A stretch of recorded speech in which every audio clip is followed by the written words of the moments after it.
Hello, hello, Taurus Collective, Sun, Moon, and Rising. Ako po si James. Welcome po to James Tarot PH.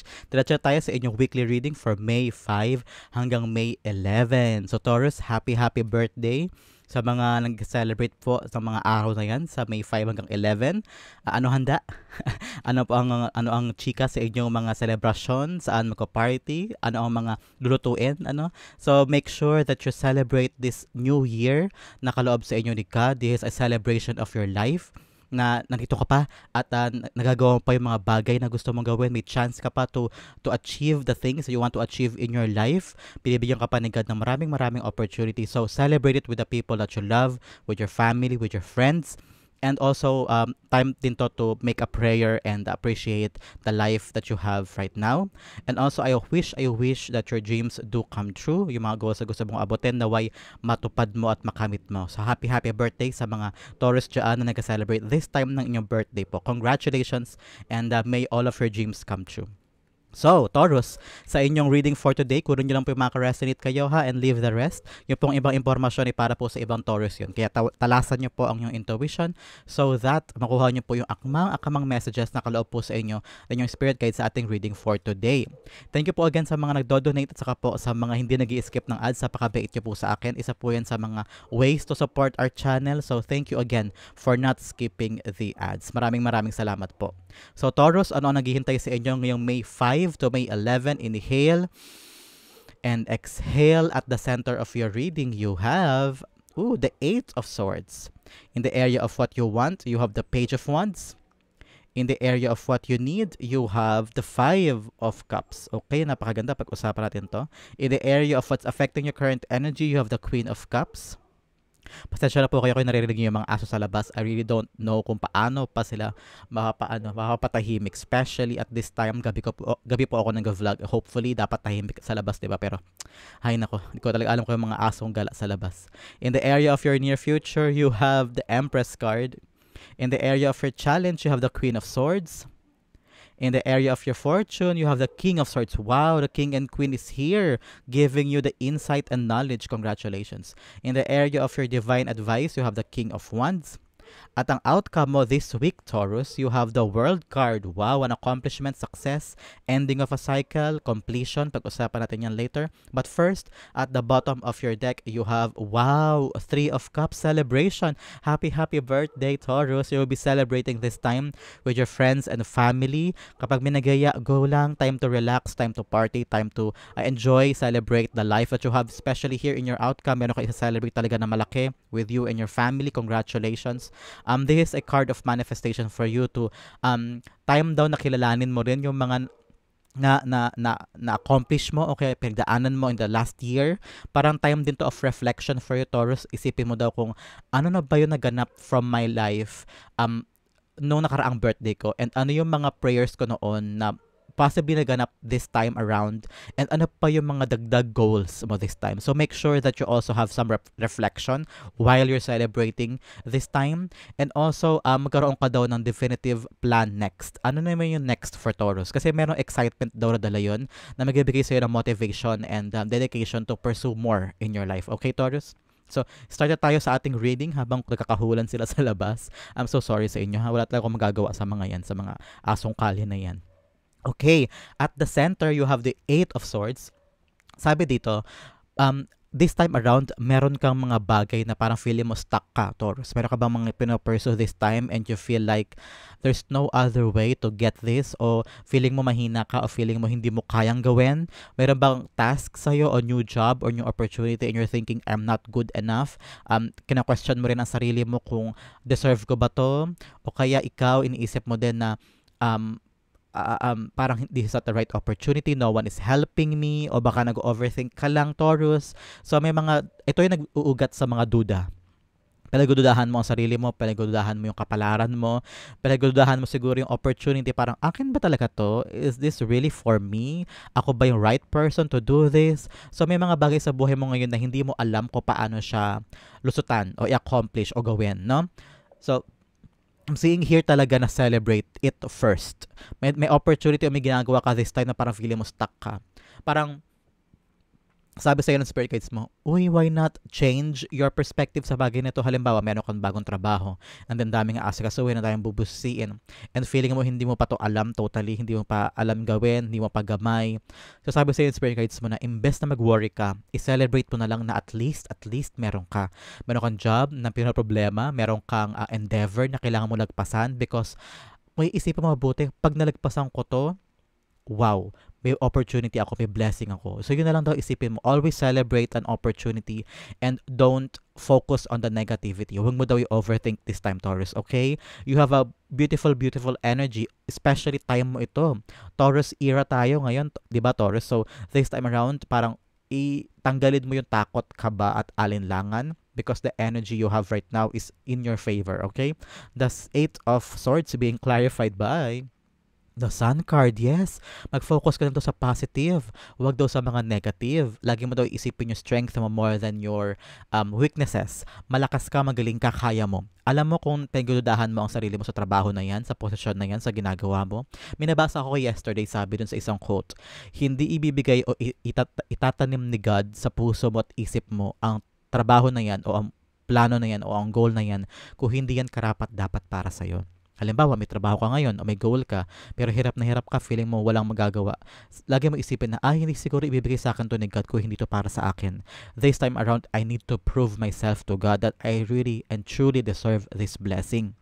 So make sure that you celebrate it more than thinking negatively o wala kang kayang gawin. Kaya mo. And you have the positive energy here with the Sun card.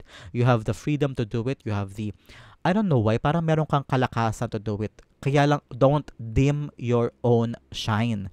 It's time for you to really step out and fight for your dreams. And I'm seeing talaga you stepping on a spotlight. People are looking at you, seeing who you truly are, and i-embrace mo yun. Parang wapakel sa ibang tao. Wapakal sa ibang tao. I'm fighting for myself. I'm fighting for my dreams. I'm doing what I think is right. And I'm stepping out. Tulad ng the sun, talagang lahat ng ilaw nakatutok sa'yo. At talagang ikaw ang nasa spotlight, and accept that because that will give you the celebration and the harvest time para sa'yo. Okay, Taurus? In the area of what you want, you have the Page of Wands. Sabi sa'yo ng spirit guides mo, ikaw gusto mo mag-focus, gusto mo ng magkaroon ng bagong simula. That's what I'm hearing. Meron kang pinagkakaabalahan this time at meron kang inaaral. I'm hearing that. At meron doon takot talaga, merong pagdududa, may inhibitions, may fear. And ngayon, kinakailangan mong aralin daw, Taurus, yung bagay na yan, in order for you to really eradicate at tanggalin talaga yung takot na nararamdaman mo. Because ang gagaling kasi yan, kasi hindi mo sure kaya natatakot ka, unfamiliar to sa'yo, kaya medyo pinapangunahan mo yung sitwasyon, baka magagawa ko kaya to, matapos ko kaya to. So huwag mo kaya muna isipin yung outcome, isipin mo muna yung now. So make sure you also find time para magpag-aralan yan. Kung halimbawa sa trabaho at hindi ka familiar, why not ask other people's advices o kaya tulong, ganyan. Hindi mo masama humingi ng tulong, especially kung makakabuti sa'yo yan.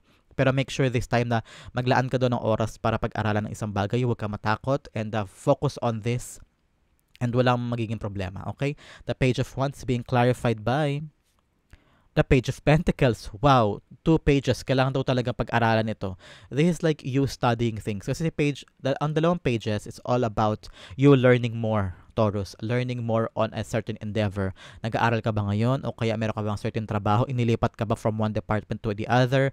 And you're thinking, parang ang daming bago, hindi ko to alam. Very unfamiliar things. So ngayon, nangangailangan sa'yo ng pag-aaral. Aralin mo, buhisiin mo, mag-focus ka. Especially here with the Page of Pentacles. Gawin mo daw yung priority mo. Buhisiin mo bawat anggulo para makilala mo mabuti kahit sa tao ito o kaya sa endeavor. Ganun din. Kung may gusto kang tao, mahal na mahal mo, takot kang ilaban siya o i-approach siya, edi mag-focus ka sa kanya at aralin mo din kung sino ba talaga siya ba yung karapat dapat for you, make that person your priority, ganun din yon. At ganun din sa trabaho o kaya sa endeavor na iniisip mo o sa passion project na sinisimulan mo this time, ilaan mo daw ang effort at time mo in doing this. Make it your top priority. And don't, parang, lagi ko sinakita parang this time around, sa reading mo this time, Taurus, ang ganda sana, ang kalaban mo this time is sarili mo. Because you're fearful too much of the outcome. You're fearful too much of your talent. Nagsasabi ng spirit guides mo na, pagkatiwalaan mo, huy Taurus, sa sarili mo, kaya mo yan, huwag kang mangamba, huwag kang mag-worry. Basta mag-focus ka lang dyan, aralin mo at gawin mo siyang top priority. Pag nilaan mo yung effort mo dyan, kayang-kaya mo. May sinasabi na don't be ready before you take action. Take action and you will feel that you are ready. Parang kailangan lang daw talaga ng aksyonan o kumilos para maramdaman mo na ready ka. Because doon mo daw matatansya ang sarili mo on how can you really go on with the endeavor na tinatahak mo.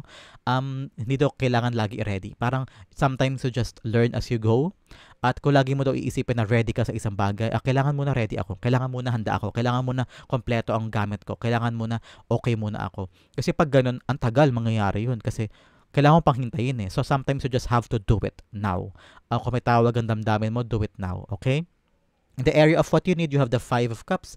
Kailangan mo daw kalimutan na yung nakaraan, Taurus, na mga pagkakamali o mistakes and heartaches.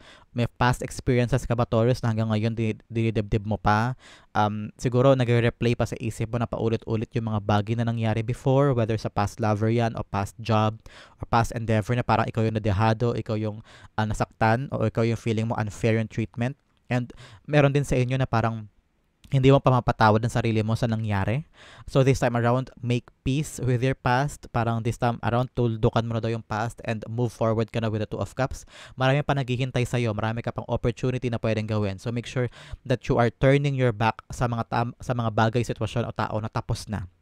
Accept mo daw sa sarili mo na tapos na yan, moving forward na ako, moving on na ako, and I'm ready to accept new things. Okay, Taurus? The Five of Cups being clarified by the Four of Wands.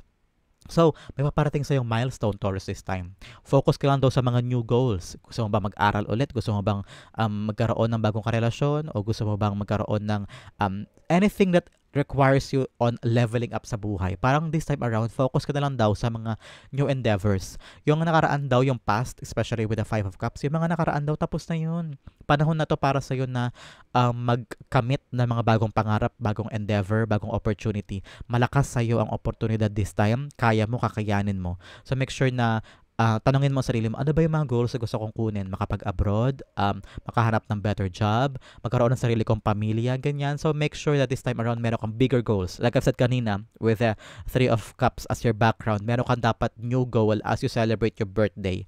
Tanawin mo yung past mo and tell yourself, ano ba yung mga nakamit ko last year sa birthday ko? Ano yung pinagdaanan ko bago ko makarating sa birthday ko ngayon? Tapos ano yung next goal ko? Ito yun. Tamang-tama yung sinabi ko kanina. Ito yun with the Four of Wands. What is your next big goal? Pag-ukulan mo ng panahon. And always make peace with your past. Okay? In the area of what's affecting your current energy, you have the Queen of Cups here. Parang this time around, ito ang naka-apekto dito sa Eight of Swords. Parang this time around, you are prioritizing yourself, prioritizing your heart. Kung hindi ka masaya, kung hindi bukal sa puso mo, hindi mo gagawin. Kaya siguro may stuck mindset dito na hindi mo alam kung paano mo gagawin ang mga bagay-bagay kung wala doon ang puso mo. Kaya parang hindi ka motivated to do things. So make sure, Taurus, paalala sa yung spirit guides mo na dapat nanggagaling sa puso ang ginagawa, nanggagaling sa kaibuturan mo, dapat kusa. Kasi kung napipilitan lang, ay bibitaw ka talaga dyan. Mawawalan ka ng gana, mawawalan ka ng passion, mawawalan ka ng motivation to do this. So this time around, I'm hearing, guard your heart, pero use your heart in everything that you do.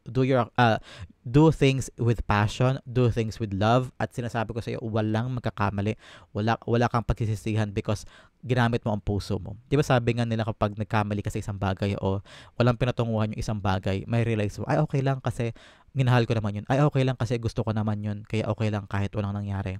Magkakaroon ka ng kapayapaan doon na parang, okay lang, sige, move on na ako. Pero hindi ko pinagsisihan yung ginawa ko because I put all my heart in there.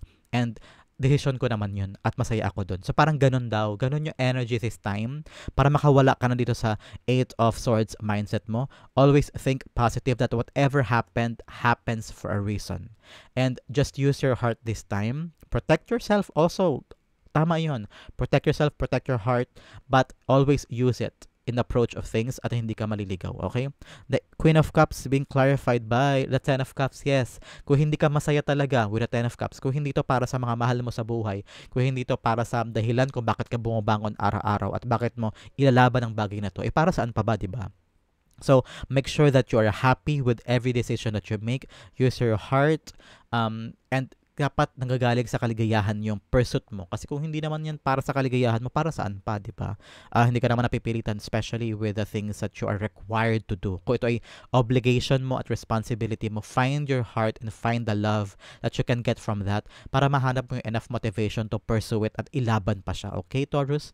In the area of your near future, ito ang maganda, may Empress card ka. This is about you. Ikaw to, Taurus. You, your self-preservation, self-love, self-care. I'm seeing you a very, very happy Taurus in the near future. Meron kang ipapanganak, Taurus. Pwedeng literal, pwedeng hindi. Ipapanganak na bagong trabaho, ipapanganak na bagong passion project, ipapanganak na bagong goals na maaabot mo. Empress card is a pregnant card, meaning meron siyang binubuo. Sobrang tagal niya tong pinaghirapan, sobrang tagal niya tong ginagawa, binusisi, pinaghirapan, pinagpawisan, and eto na, ipapanganak na niya, makukuha na niya yung pinagdasal niya. So, something in the near future will come to you, a fruit of your labor, something that you desired na matagal na panahon, and ito na siya, darating na siya, nasa iyo na siya, Taurus. Congratulations. The Empress cards being clarified by the Justice card. Yes, lahat ng pinagkait sa'yo dati, babalik sa'yo. Lahat ng dapat ay para sa'yo, darating this time. This is like a good karma for you, Taurus.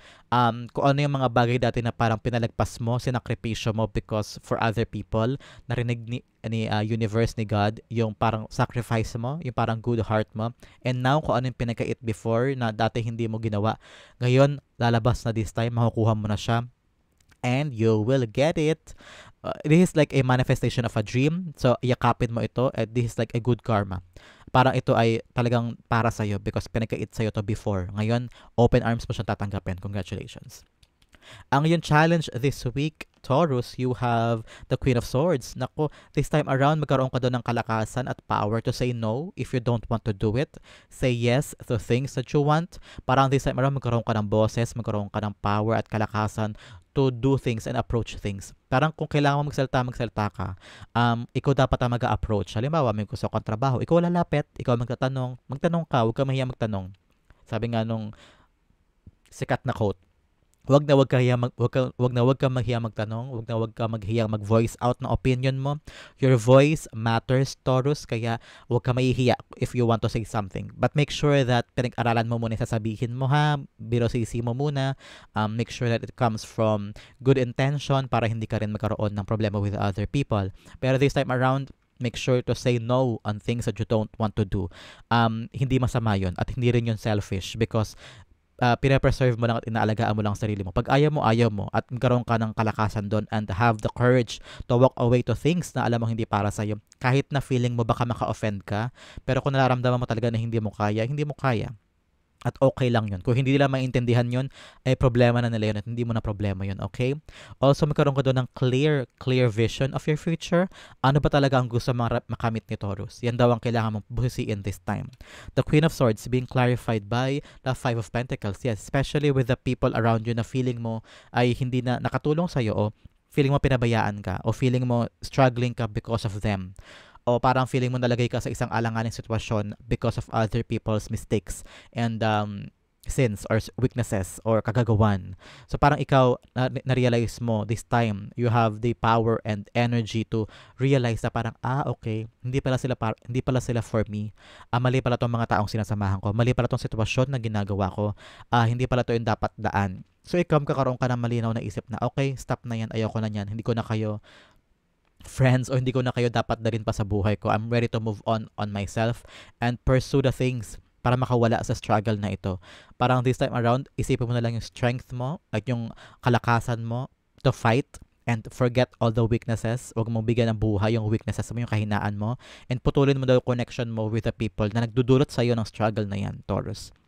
It's time for you to really parang cleanse things in your life.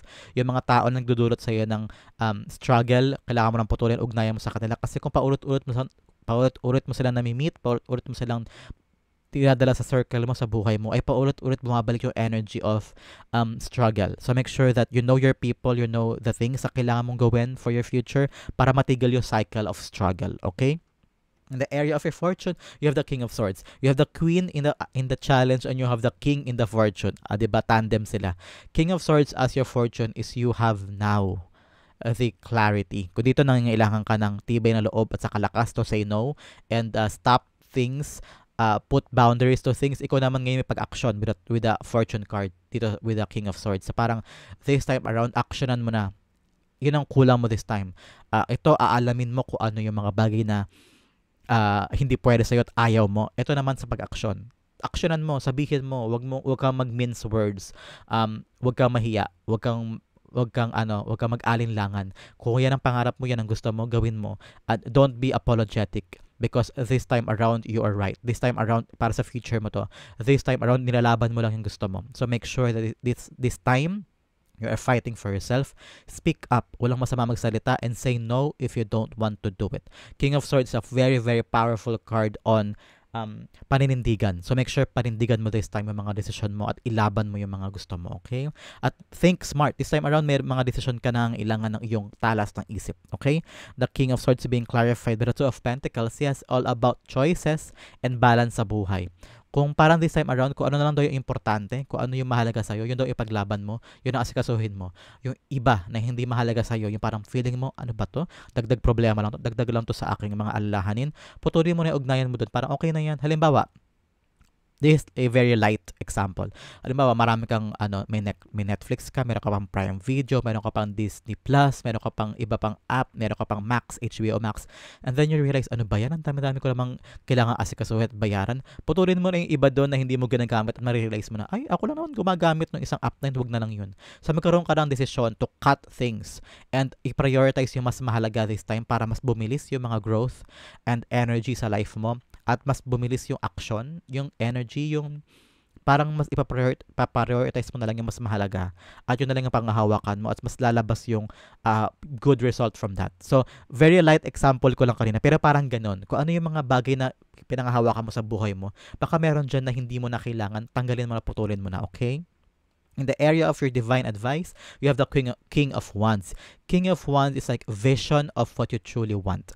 Alam mo, ang dami dito sa reading mo all about your goals in the future, Taurus. Very, very evident. Kanina ko pabukang bibig in every phase of your life sa spread natin. So, malaking tawag sa loob mo this time, Taurus, is to really have a clear vision, especially with the King of Wands, of what you truly want. Ano ba yung gusto mong buuin this time after your birthday, after your Taurus week o Taurus month? Ano ba yung mga next goal ni Taurus? Malaki ba to? Maliit? Ano ba yung humaharang? Ano yung humahadlang? Nahatakot ka ba? Masyado bang imposibleng maabot? O attainable ba ito pero wala kang resources? Wala bang sumusupport sa'yo kaya hindi mo siya ginagawa? So si King of Wands here, sinasabi sa'yo yung spirit guides mo, maging CEO ka ng buhay mo. Meaning you know that willpower and leadership power is prime ingredient para magawa mo at maabot mo yung gusto mo. Halimbawa, gusto mo mag-take ng exam, civil service, or anything na nangailangan na parang licensure exam. This time around, tapangan mo ang sarili mo. Maniwala ka sa vision of the future that you want to create.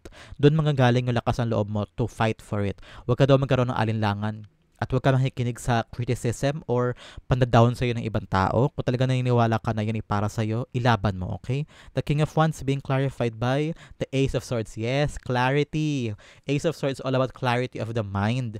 This time around talaga magkaroon ka ng malinaw na vision. Very, very clear yan. Malinaw na vision of the future that you want. And that will propel you to more harvest, more celebration, more goals na talagang para sa'yo, okay? Ang yung outcome na napakaganda, pag-usapan natin later. But first, maghanap mo tayo ng angel message. Ito ang mensahe sa iyo ng yung angel, Taurus. You have number 14. Importante po ba sa inyo number 14 or 1 and 4? There is a confirmation that this reading is for you. At pwede mo rin gamitin ang number na to as your special number this week. Okay? Basahin natin, you are open-minded and always up to try something new. Yet you are wise enough to stop and think before you jump into things. This pragmatic approach helps ensure your time, attention, and efforts are meaningful. I am practical. Like I said, marami kang pangarap, marami kang gustong gawin, bukas ang isip mo sa mga posibilidad, pero ikaw din yung uri ng tao ng practical. Pag-iisipan mo muna, tama ba ito? Magkasayang ba ako ng oras dito? For me ba talaga ito? So magandang balance daw yun sa buhay mo, Taurus. Ito naman ang area na kailangan mag-focusan whole week, Taurus. You have loneliness. I know that I am never alone. Especially here with the Queen of Cups and Ten of Cups. Kung talagang mahal mo ang isang bagay, isang tao, ginagawa mo ang isang bagay with all your heart, you will never feel lonely. Kasi nag-uugat ang mga kilos mo, ang mga approach mo in your complete happiness. Okay? Ang yung outcome na napakaganda, you have the World card, success, accomplishment, goals dito. May pagkatapos ng dating cycle sa buhay mo, tapos na yung old Taurus, especially pagdaan ng yung birthday o birth month para sa other Taurus dyan, na may magaganap na pagkatapos sa buhay mo. Whether tapos na yung past struggle, especially here with the Five of Pentacles, tapos na yung past relationship, completely naka-move on ka na with the Five of Cups here at ready ka na to approach a new goal. You are now entering a new life, Taurus. So accept this thing. May closure na from past at handa ka nang harapin yung mga bago. So this time around, be excited because you will gonna celebrate another milestone in your life, okay? The World cards being clarified by the Four of Pentacles. Wow, financial stability. This new beginning is your opportunity to acquire financial growth, financial stability for you and your family. Dalawang 4 ito. 4-4, you are protected. You are guided by your spirit guides. The high above, they are there for you to protect and guide you. Kaya kung ano naman ang decision mo moving forward, kung ano naman itong bagong goals na gusto mong tahakin, always believe that hindi yan itatanim sa'yo ni God sa puso't isip mo kung hindi yan para sa'yo. So, end a cycle and always welcome new life, new goals, and ito ay para sa iyong financial stability. Congratulations, Taurus! That is your May 5 to May 11 reading. Sa po kayo nakarelate, sa po kayo nakaresonate, comment down below and I'll be reading your messages. Thank you again for watching. This has been James for James Tarot PH. God bless everybody.